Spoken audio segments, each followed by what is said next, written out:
أعوذ بالله من الشيطان الرجيم. بسم الله الرحمن الرحيم. الحمد لله الذي أرسل رسوله بالقرآن الكريم كالشمس وضحاها وبسنة النبوية كالقمر إذا تلاها، فمن تمسك بهما سار في النهار إذا جلاها، ومن أعرض عنهما ضل وتخبط في الليل إذا يغشاها.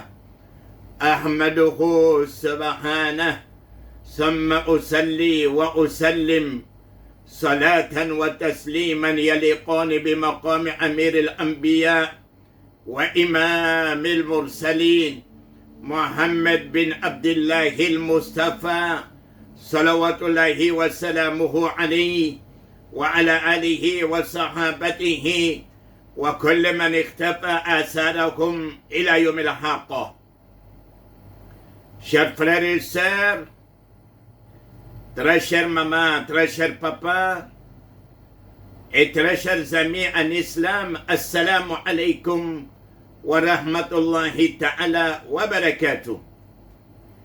Que Dieu accepte nos prières, que Dieu fasse de nous des croyants sincères, que Dieu mette sa baraka sur nous, que Dieu nous donne le mois de Ramadan dans la bonne santé. Très chers parents en islam, le mois de Ramadan arrive à grands pas. Il est très important pour nous les musulmans de connaître les composants de ce mois béni. Il y a des enseignements très utiles que chaque musulman, chaque croyant doit les savoir avant de commencer à jeûner le mois de Ramadan. Premièrement, c'est l'apparition du croissant lunaire, l'observation du croissant lunaire. Il ne faut jamais jeûner, il ne faut jamais commencer à jeûner sans que l'apparition du croissant lunaire soit certaine dans votre pays.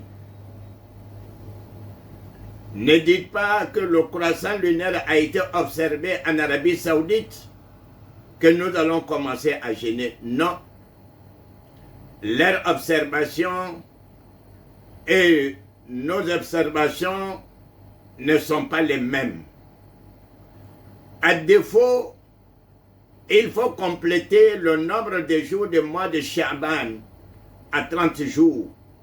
Le prophète sallallahu alayhi wa sallam nous dit dans un hadith: Somu li ru'yatihi wa aftiru li ru'yatihi fa in gumma alaykum fa akmilu iddat ash-sha'ban salasina yawman ou kama qala nabi sallallahu alayhi wa sallam. Commencez à jeûner avec l'observation du croissant lunaire.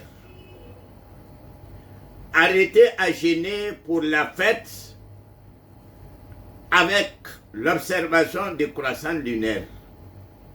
En cas de nuage, complétez le nombre de jours du mois de Sha'ban à 30 jours. Deuxièmement, ne jeûnez jamais le jour de doute. Le jour de doute, c'est le 29e jour du mois de Sha'ban. Le prophète sallallahu alayhi wa sallam nous dit: Man sama al-yawm alladhi yushakku fihi faqad asa Abul Qasim ou kama qala nabi sallallahu alayhi wa sallam. Celui qui gêne le jour de doute, la personne a désobéi à mes enseignements et à mes recommandations. Troisièmement, c'est l'accueil du mois de Ramadan. N'accueillez jamais le mois de Ramadan avec le jeûne d'un jour ou 2 jours. Le prophète sallallahu alayhi wa sallam nous dit dans un hadith: La tastakbilu shahr Ramadan bi sawmi yawmin aw yawmayn. C'est vrai, le mois de Ramadan est un mois béni, mais ne l'accueille pas avec le jeûne d'un jour ou 2 jours. Sauf celui qui est en train de faire un jeûne surrogatoire et le mois de Ramadan est arrivé, la personne peut continuer à jeûner. Quatrièmement, c'est la formulation de l'intention du jeûne. Cela est obligatoire. La formulation de l'intention, c'est une obligation comme les autres adorations. Le prophète sallallahu alayhi wa sallam nous dit dans un hadith, celui qui ne formule pas l'intention du jeûne. Je disais que la formulation de l'intention pour le jeûne, il y a 2 formules de formuler l'intention du jeûne. On peut formuler l'intention de jeûner les 30 jours en même temps. Dès qu'on annonce l'observation du croissant lunaire ou dès qu'on complète le nombre de jours du mois de Sha'ban à 30 jours, on peut formuler l'intention de jeûner les 30 jours. Ou on peut formuler l'intention de jeûner chaque jour individuellement, mais avant la prière de Fajr. Car celui qui ne forme pas l'intention de jeûner avant la prière de Fajr, le jeûne n'est pas valable. Ensuite, le plat de Suhoor, la nourriture que nous mangeons très tôt, c'est-à-dire 3 heures du matin, 4 heures du matin ou avant de se coucher, ces plats, on l'appelle Suhoor.